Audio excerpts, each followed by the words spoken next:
Hello नमस्कार, आपल्या YouTube चॅनलमध्ये आपलं स्वागत आहे। तर आज मी तुम्हाला टिफिनसाठी मुलांना शाळेत वगैरे टिफिनसाठी देण्यासाठी अशी मी झटपट आणि लगेच होणारी एक 10-15 मिनिटात अशी मी बटाट्याची तिखट रस्सा भाजी दाखवणार आहे।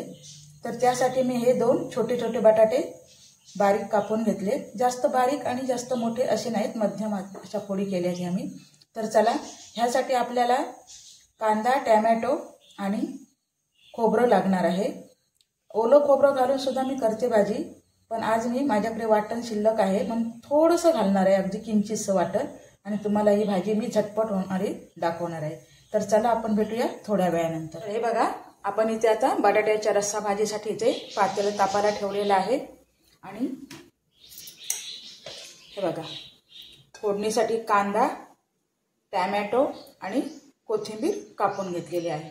तर चला, आपण आधी 1-2 चमचे आपल्याला याच्यात तेल ओतायचं आहे। तर हे बघा, आपलं तेल तापलेलं आहे। ह्यात आता आपण कांदा आणि कढीपत्ता टाकणार आहोत। कांदा परतून घेऊया व्यवस्थित। त्यात आपण अर्धा चमचा जिरं आणि अर्धा चमचा मोहरी टाकणार आहोत।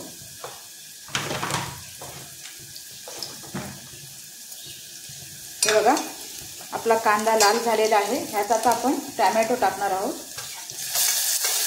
ही झटपट होणारी भाजी आहे, बटाट्याची तिखट भाजी करणार आहे। हे बघा, टोमॅटो आपला भाजलेला आहे। ह्यात आपण चिमूटभर हळद टाकणार आहोत, लाल तिखट, आपला मालवणी भाजका मसाला आहे आणि थोडासा गरम मसाला। मालवणी मसाला माझा घरचाच आहे, त्यामुळे त्यात गरम मसाल्याचं सामान व्यवस्थित आहे प्रमाण, त्यामुळे मी तो कमी टाकला। आपल्याला आता व्यवस्थित परतून घ्यायचं आहे।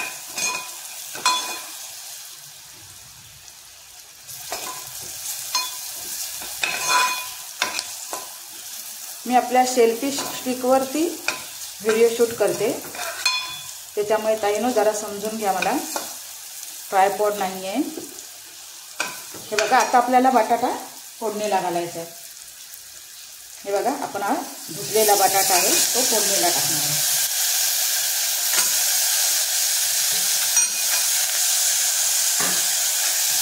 हा आपल्याला आता व्यवस्थित परतून घ्यायचा आहे।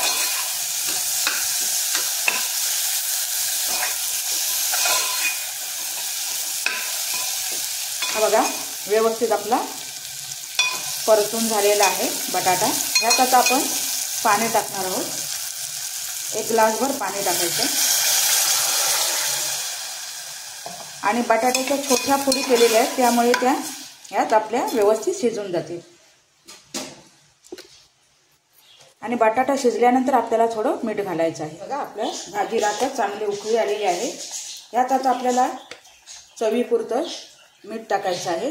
मी अर्धा चमचा मीठ टाकलेलं आहे, नंतर आपण बघू शकतो, कमी झाले तर आपण घालू शकतो।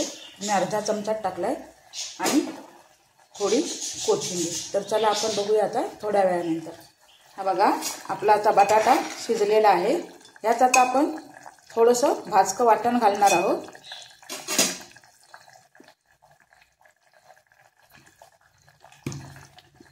ही भाजी ओलं खोबरं घालून सुद्धा खूप सुंदर होते। तुम्ही नक्की करून बघा आणि मला कॉमेंट करून सांगा ही रेसिपी तुम्हाला कशी वाटली ती।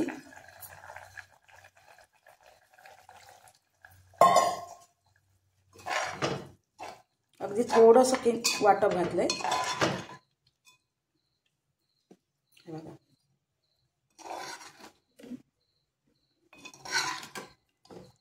ह्याला आता आपण एक चांगली उकळी यायला द्यायची आणि मग आपली भाजी तयार आहे। तर ही बघा, आपली आता भाजी तयार झाली आहे। तर ही रेसिपी तुम्ही नक्की करून बघा आणि मला कमेंट करून सांगा कसा वाटला व्हिडिओ। आणि व्हिडिओ आवडला तर सबस्क्राईब आणि लाईक करायला विसरू नका। तर चला, भेटूया आपण अशाच एका नवीन व्हिडिओमध्ये. तोपर्यंत बाय बाय.